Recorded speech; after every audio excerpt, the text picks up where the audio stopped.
And just as a quick couple of reminders, number one, don't forget about addressing if there's work that you did and it's been scored and you don't love the score you got. In general, that's not a final thing. We can work on it. If you know what you need to do it and resubmit. If you don't know what you need to do, come and talk to me and I'll help you. And AP Physics students, our exam is 2 weeks from tomorrow. So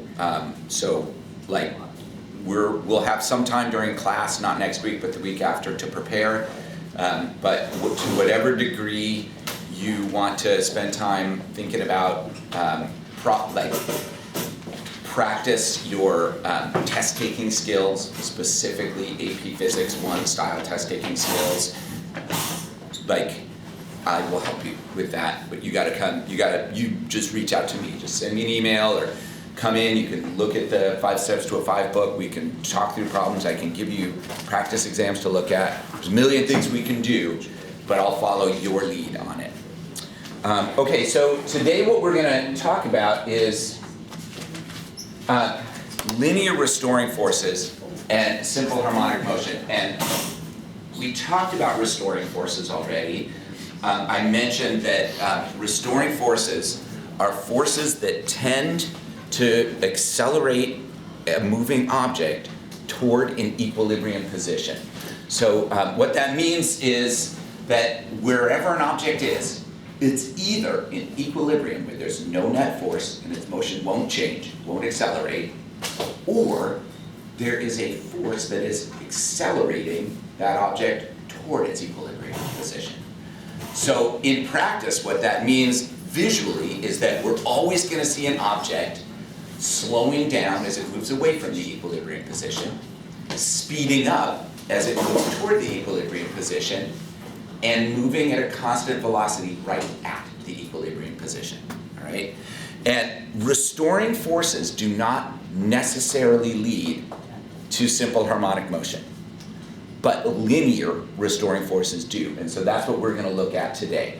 These linear restoring forces are forces in which the size of the force is directly proportional to its distance away in one direction or the other from the equilibrium position. So this looks a little weird because when we look at a graph, and we talked about this ages ago when we were looking at kinematics. When we look at a graph, our brains want to see it as position versus time. That's just that's our default. So when I look at this, I immediately think, oh, there's something moving from here to here. And it's there's something about time. Or maybe we think about it in terms of X, Y coordinate space. So, oh yeah, I'm looking down at something and it's moving like this. And so then, when we think about something moving, oscillating, we might think, well, it's moving from here to here to here to here. But that's not really what's going on in this graph. What this graph is showing is the size and direction of a restoring force on the y-axis plotted against its location relative to the equilibrium point. So the motion might be horizontal, might be horizontal, might be vertical, it might be at a diagonal, but we can think about the motion as occurring along this axis. Oh, God, I hate this so much. So we can think about the motion like this. And so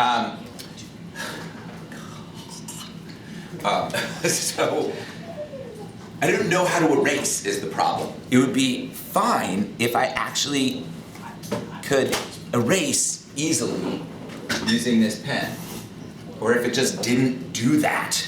That would be great too, if it were smart enough to not do that.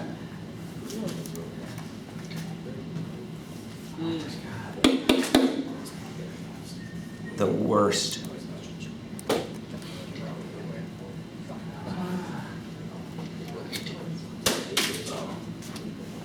Yes. This is just not possible. It is not possible to teach with a whiteboard pen that randomly writes on its own on the board. Okay, let's try this. So if we've got our motion occurring from side to side, then this point right here is the equilibrium position. There's no net force. And on our y-axis, which is showing force, you can see that that is 0. The force is 0. As it moves to the left, which is a negative position, our force becomes more and more positive, stronger and stronger in the positive direction toward the equilibrium position.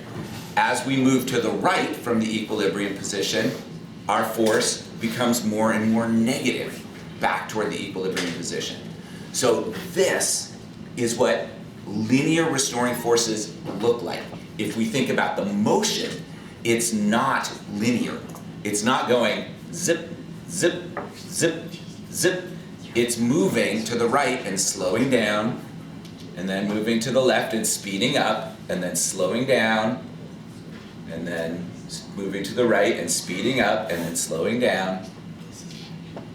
And if we could see kind of the intersection of position and force, what we'd see is it moving like this. We'd see it going fast, then fast, fast, fast. That's what simple harmonic looks like in terms of force and position.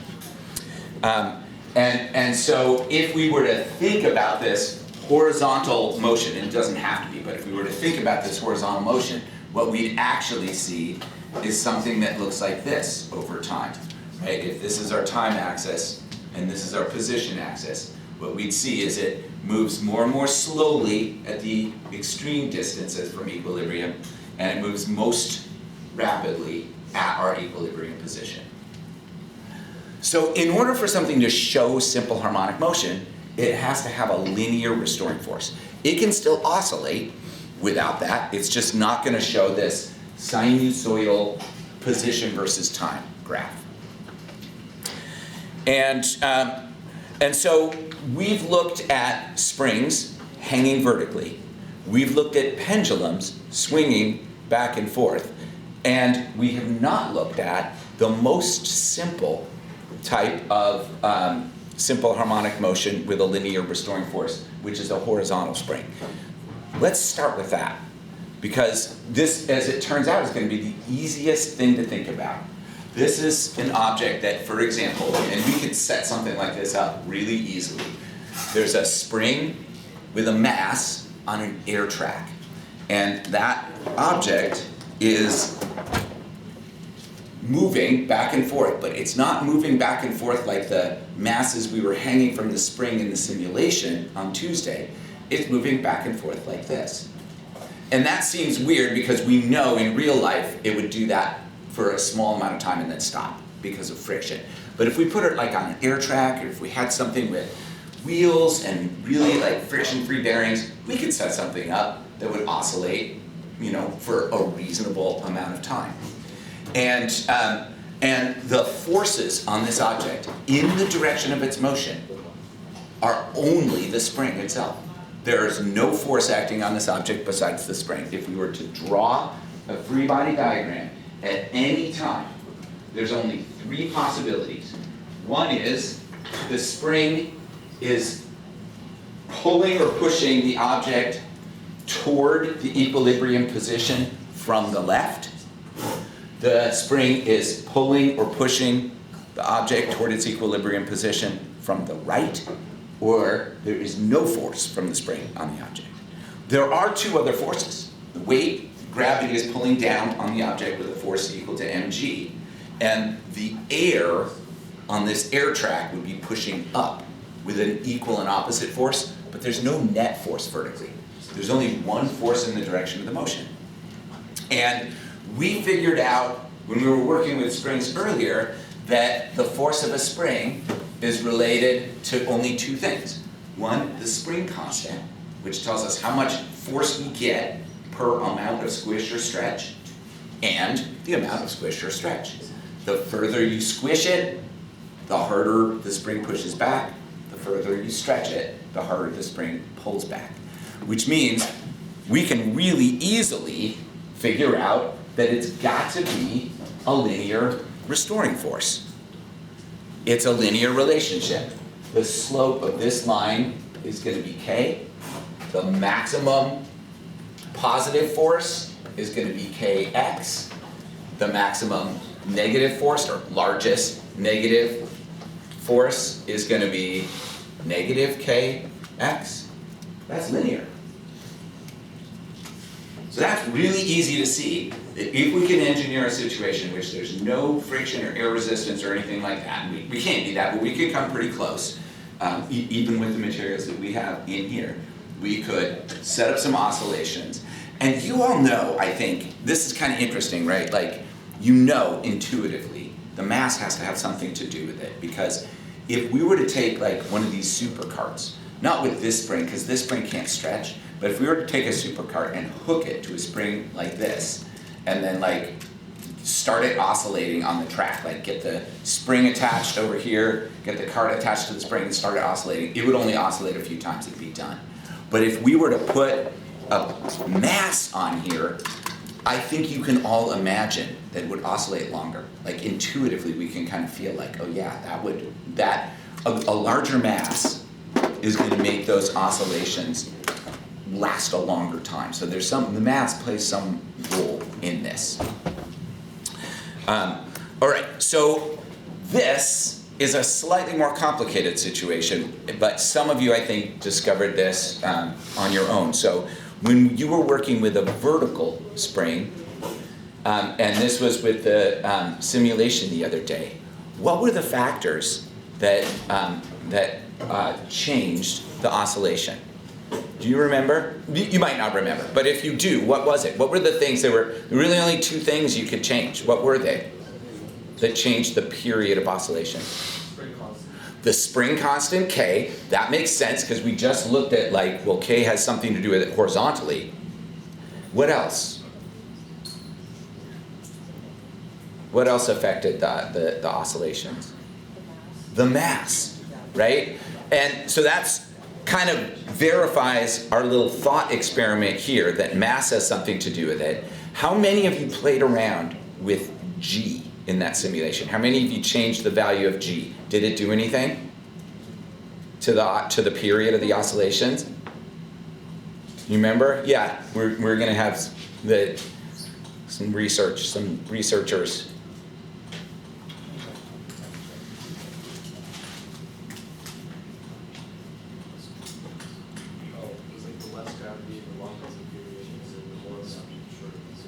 With the spring? Yeah. Are you sure? It might have been, so it might have changed the wavelength. Khalil? I did not notice. Yeah. Yeah. I think you wouldn't have noticed a difference. But let me be clear so what I said is, did it affect the period of the oscillation? And it shouldn't have. It would have affected other things though. It could have potentially affected like velocity, like, the like distance, like it would have stretched the spring out more. But here's the thought experiment that I would offer. What if you took a spring oriented vertically like this and you went 1,000,000 miles away from anything? So now you're not experiencing any gravitational forces. So you hang something from that spring and it's not hanging. It's no different from a horizontal spring at that point, which means it's going to oscillate the same way that a horizontal spring would. And then here's what happens. It's really kind of cool. If you hang something from a spring in the Earth's gravitational field or in any gravitational field, it will just stretch the spring out. And let's not make it oscillate, right? Like we could oscillate it, but let's not. So if this is our object right here, here's our unstretched spring, and if we just like let it sit there, so it's motionless, it's in equilibrium, but it is not moving, and it's never gonna move because there's no net force on it, then what happens is the force from the spring, which is K times however far it's stretched out, right? The force from the spring is Kx, is going to be equal to the weight of the object that you're hanging from it.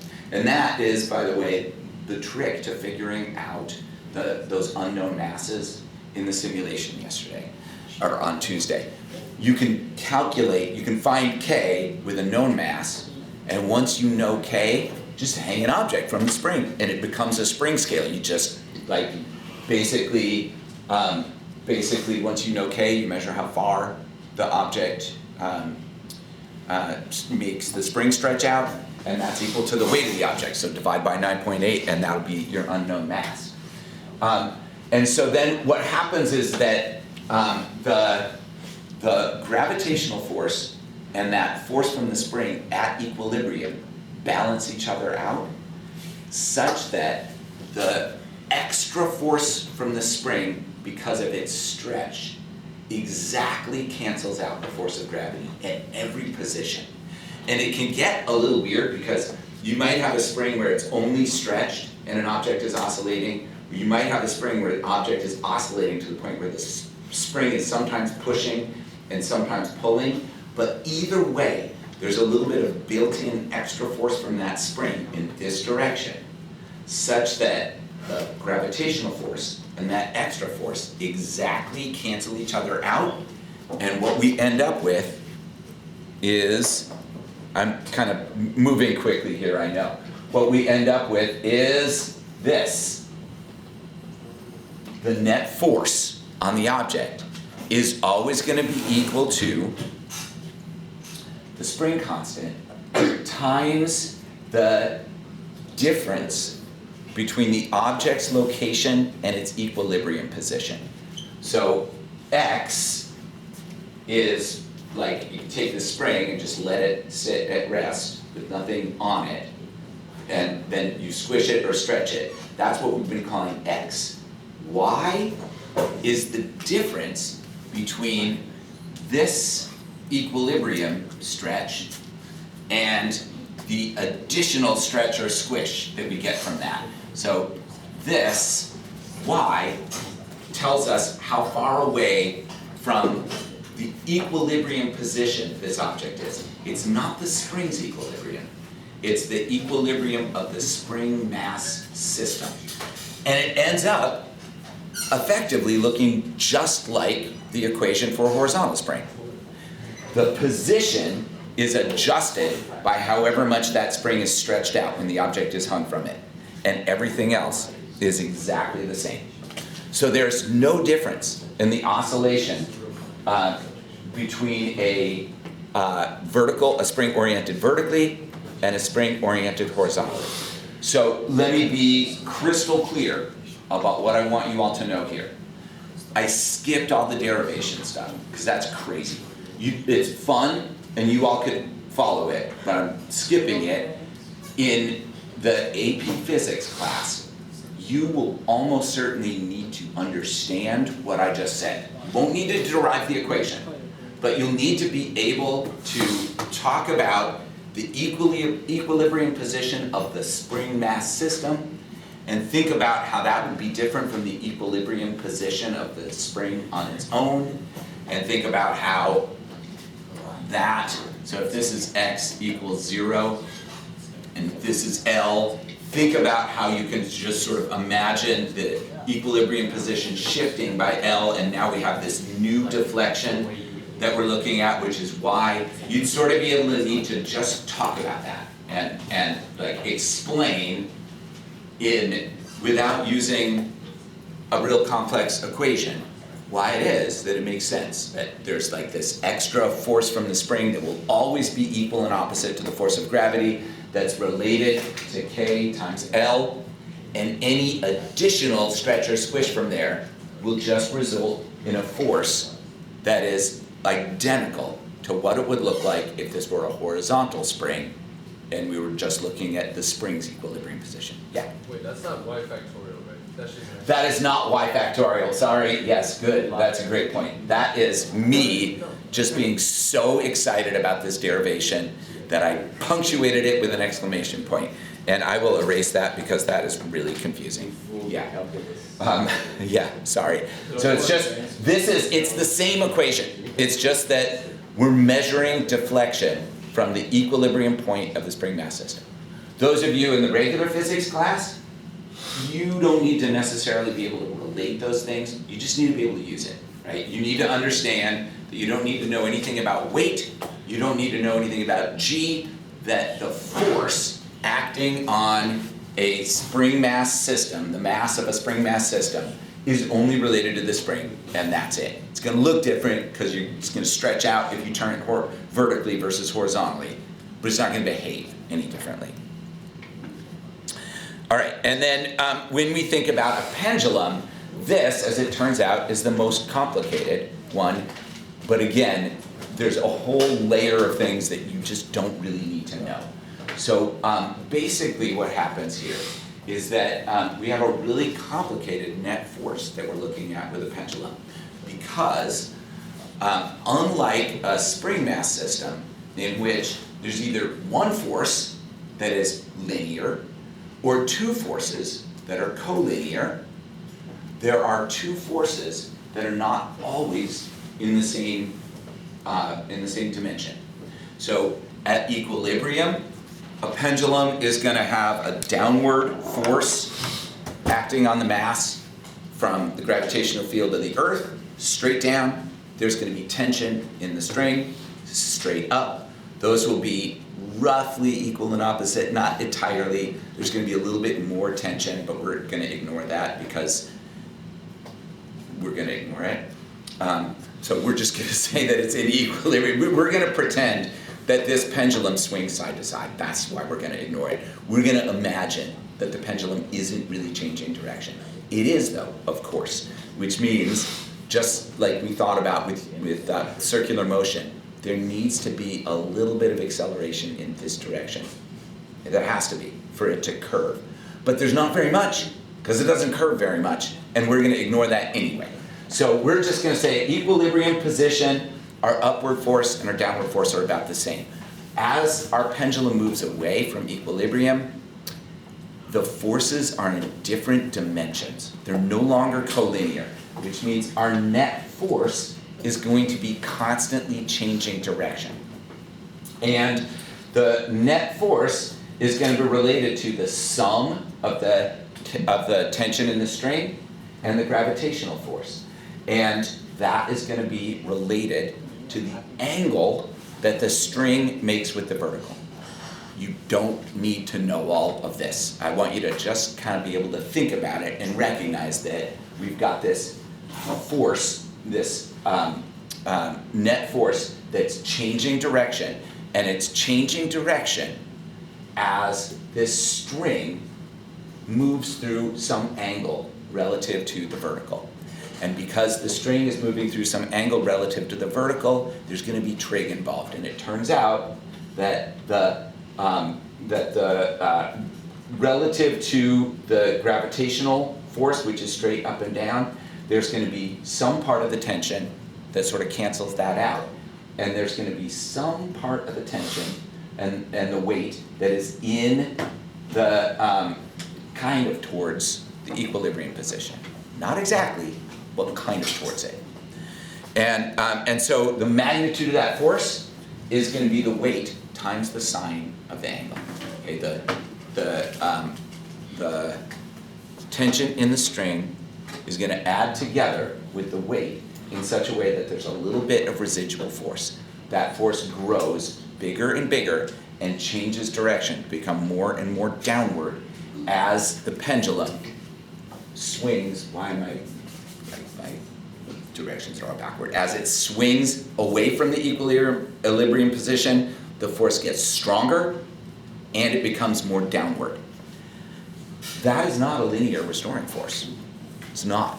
It's a restoring force that's a sine function.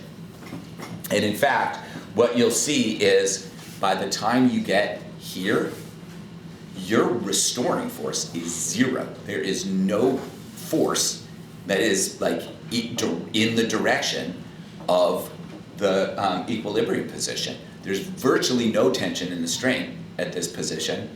All of the force is straight down. So that isn't great. Did you have a question? Yeah, I was just clarifying. Can you draw a river on what the tangential axis is? Yeah, so that is, yes, the tangential axis, if we think about the motion of this object, is gonna be following a curved path. And at any time, if we look at its position, we can think about a point that is on that curve.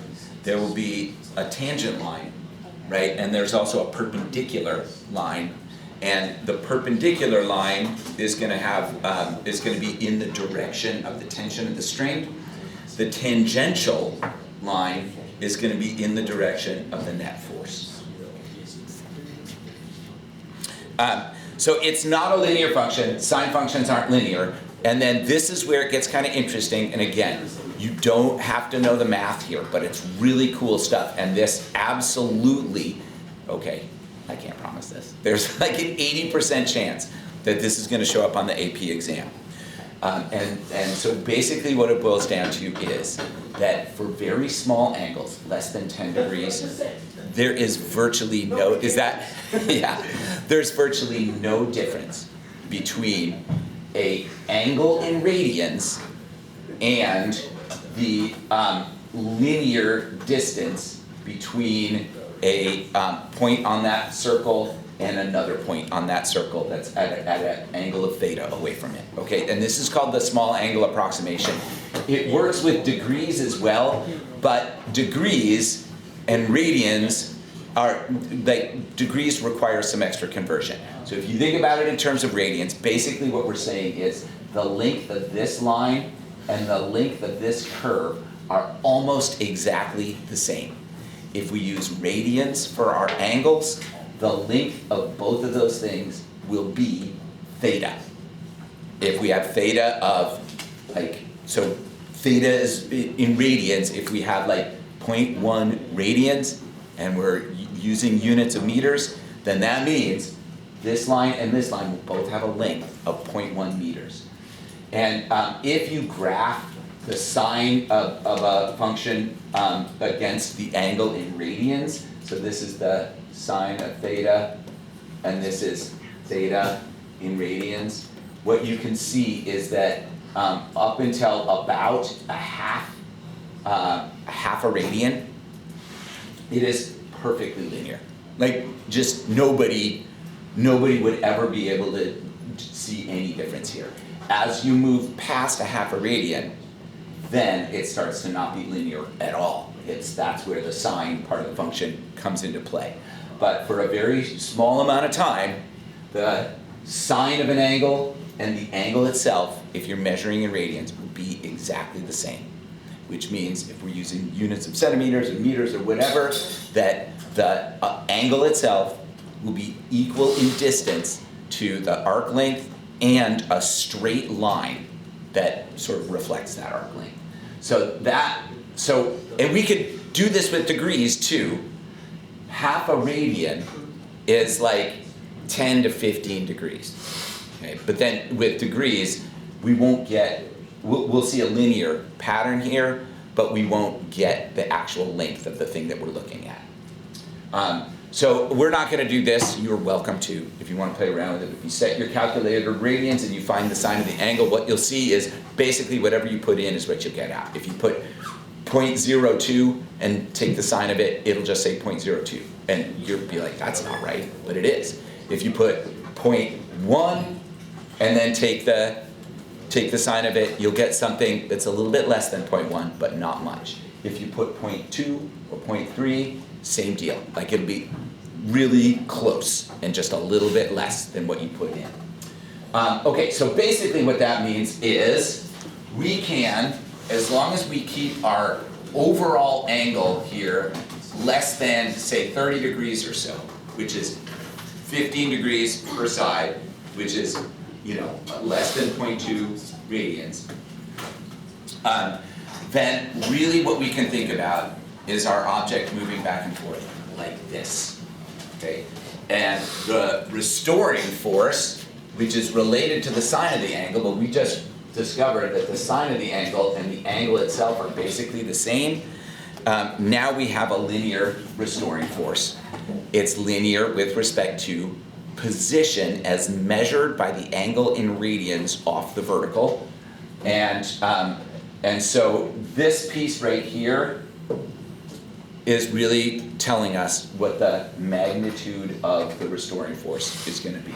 The force itself is gonna be related to the weight of the object, the length of the string, and the arc length of the distance that it travels. So we could measure that in centimeters or meters, and we're just gonna look at this. We could look at this, or we could do what I suggested to you the other day, is we could think about it like a curved ruler. Remember I said like this is how it's moving? But look at the ends of this ruler. Are they any further apart here than they are here? We have a pendulum that's moving like this. It's basically moving side to side. And that's what we were noticing the other day. So because small angles approximate linear motion, then we can effectively model the restoring force for a spring like this. All right, so what that means is that our spring mass systems, whether they're oriented horizontally or vertically, will be characterized by simple harmonic motion. Pendulums will as well, provided we don't start them up here. You start a pendulum up here, it's not simple harmonic motion. But within a few swings, it will become simple harmonic motion, and then we'll be good. That's what we're gonna be looking at. And so today, what I'm gonna ask you to do is set up a real spring mass system. And I have some stuff that I'll grab for you momentarily, but it's the problem that I'm gonna have you solve is pretty easy to explain, but it's gonna take some time and practice to figure out. So basically, this is our equation for the period of a spring. We looked that up the other day, and we're gonna take the final step to derive this at some point next week. So the period of a spring is 2 pi times the square root of the mass of the object divided by k. That will be true whether the spring is oriented vertically or horizontally. It's easier physically to set up something with a spring oriented vertically. So that's what we're gonna do. It's not impossible to set it up horizontally, it's just it's easier if it's vertical. So I'm gonna have you build little systems and hang little masses and use that to find the spring constant of the springs that you're using. There's lots of ways that you can find the spring constant of a spring. This way, the advantage of this way is that you don't need force sensors and you don't need to measure the weight of an object. You don't need to know anything about the gravitational field that you're in. This has only to do with oscillations of a spring. So I'm gonna ask you to try to figure this out today for a bunch of different springs. Let's take a break, and while you're breaking, I'm gonna grab some springs, and then you can set them up on spring stands with clamps and masses, and you can go to town trying to figure out what the spring constant is, right? So before we break, does anybody have any questions?